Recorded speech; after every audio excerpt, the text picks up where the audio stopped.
Hola, buenos días. Mi nombre es Miguel Ángel Barrios y el día de hoy les voy a exponer acerca de las cadenas de Markov para la materia de teoría de colas, sexto semestre.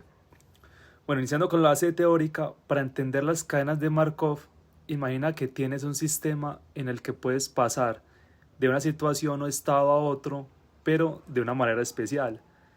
Cada vez que el sistema cambia, el próximo estado depende únicamente de donde estás ahora, no de cómo llegaste ahí. Esto se llama la propiedad de Markov o propiedad de memoria corta. ¿Recuerdas algún juego de mesa donde mueves una ficha dependiendo del número que sale en un dado? Imagina un juego parecido, pero en este caso, si hoy estás en una casilla, pongámosle entre comillas soleada, la probabilidad de moverte a una casilla lluviosa o nublada dependerá solo de que estás en una casilla soleada en este momento. No importa si antes venía de una casilla lluviosa o nublada, eso es lo que hace que las cadenas de Markov sean especiales. Para representar estas probabilidades usamos algo llamado matriz de probabilidades de transición. En esta tabla ponemos las probabilidades de pasar de un estado a otro. Así, si tienes un sistema de clima con los estados sol, lluvia y nieve, podrías tener algo así. Desde sol tienes 80% de probabilidad de quedarte en sol, 15% de pasar a lluvia y 5% de pasar a nieve. Desde lluvia tal vez tengas 30% de quedarte en lluvia, 60% de pasar a sol y 10% de pasar a nieve. Pasando con unos ejemplos sencillos, vamos a ver algunos ejemplos para entender mejor cómo es el funcionamiento de las cadenas de Markov. El ejemplo del clima. Imagina que tienes que predecir el clima en una ciudad.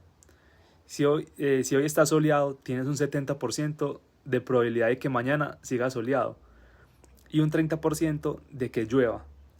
Pero si hoy está lloviendo, tal vez haya un 50% de que siga lloviendo y un 50% de que salga sol, de que salga el sol mañana. Usando estos porcentajes, puedes predecir el clima para varios días, siempre basándote en el clima del día actual. Ejemplo, de un cliente en una tienda. Supón que eres el dueño de una tienda y un cliente que entra podría pasar por tres estados: mirando productos, en consulta como un vendedor o comprando algo. Si el cliente que está mirando los productos, tal vez hay un 60% de que siga mirando, un 30% de que hable con un vendedor y un 10% de que compre algo. Si está hablando con un vendedor, puede que tenga un 50% de probabilidad de comprar y un 50% de probabilidad de volver a mirar estos productos. Este tipo de modelos de Markov se usa para analizar el comportamiento de los clientes y ayudar a los vendedores a saber qué podría hacer un cliente según lo que está haciendo en ese momento. Ejemplo del Internet. El Internet también tiene su propia cadena de Markov. Cada vez que haces clic en un enlace es como si estuvieras decidiendo cuál será el siguiente estado en el que estarás.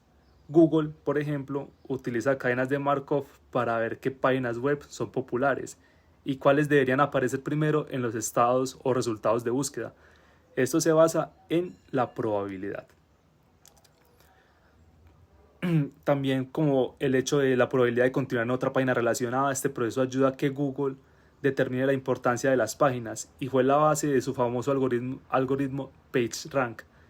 Cada clic que hace en un enlace de una página a otra es como moverse de un estado a otro, y Google lo que hace es calcular qué páginas son más importantes, mirando a veces los usuarios que terminan en estas dichas páginas. Esto basándonos un poquito en la historia de la informática y la computación, y más que todo en lo que ha sido Google. Bueno, pasando a la parte de aplicaciones, en la vida real las cadenas de Markov no solo se aplican en teoría, también tienen muchas aplicaciones prácticas en diferentes áreas. Vamos a ver alguna de ellas, por ejemplo la biología y la genética. En genética, las cadenas de Markov se usan para entender cómo evolucionan los genes y las secuencias de ADN. Por ejemplo, en el ADN las secuencias de base como adenina, timina, guanina y citosina se pueden analizar para ver cómo es probable que una base sea seguida por otra. Este análisis es útil, muy útil en estudios de evolución y también en la identificación de patrones genéticos.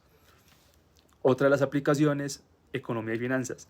En economía se utilizan para analizar cómo cambian los precios en el mercado o para predecir la estabilidad económica. Los economistas usan cadenas de Markov para calcular las probabilidades de que una empresa tenga éxito o quiebre en el futuro, basándose en su estado actual. También se emplean en la evaluación de riesgos de inversiones financieras, donde cada estado podría representar una situación económica diferente, como mercado en alza, mercado en baja o estable. También tiene aplicación en el procesamiento del lenguaje natural. Por ejemplo, ¿alguna vez has usado el teclado de tu teléfono y viste cómo sugiere palabras mientras escribes? Así como lo hace Samsung o lo hace los teléfonos de iPhone, de la Apple. Esto es una aplicación de las cadenas de Markov. Estos sistemas analizan las palabras que ya has escrito para predecir cuál es la palabra más probable que viene después, basándose solo en la palabra actual o la anterior.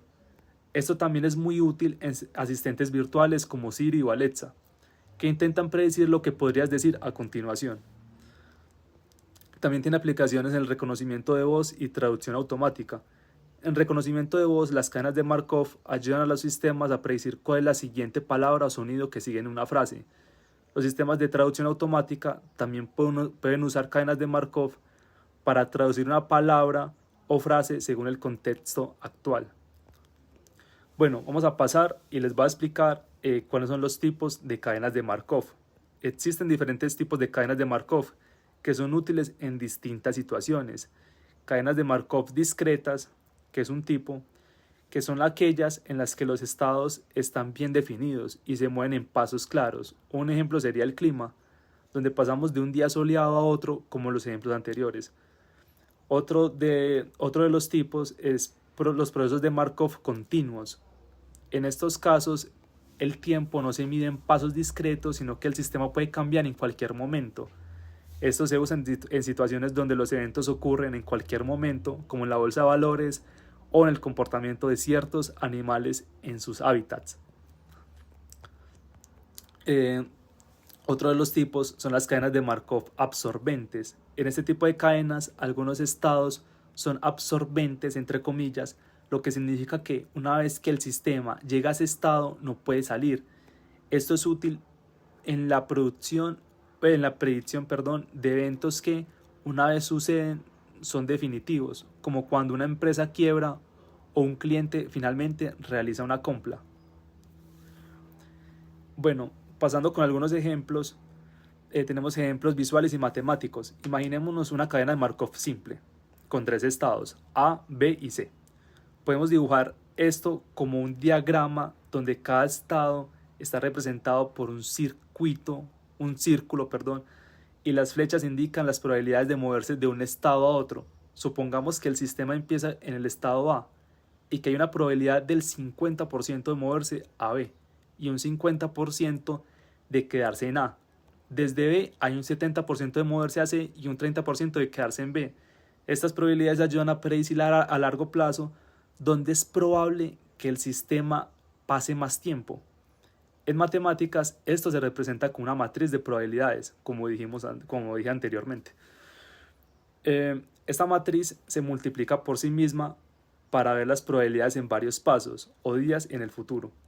Es una manera de calcular las probabilidades después de varias transiciones. Como conclusión, las cadenas de Markov son una herramienta muy valiosa para modelar sistemas que cambian de estado siguiendo reglas probabilísticas simples. Gracias a su capacidad para capturar relaciones de memoria corta, han sido útiles en áreas muy variadas, como la predicción del clima, la genética, la economía y la tecnología de información. Aunque no son perfectas y no siempre capturan los detalles de un sistema, ofrecen una forma efectiva de simplificar y entender sistemas complejos. Su simplicidad y capacidad para predecir a corto plazo las hacen útiles para la toma de decisiones y hacer modelos en el mundo real. Muchas gracias y Euclides, nos vemos. Todo bien, pa.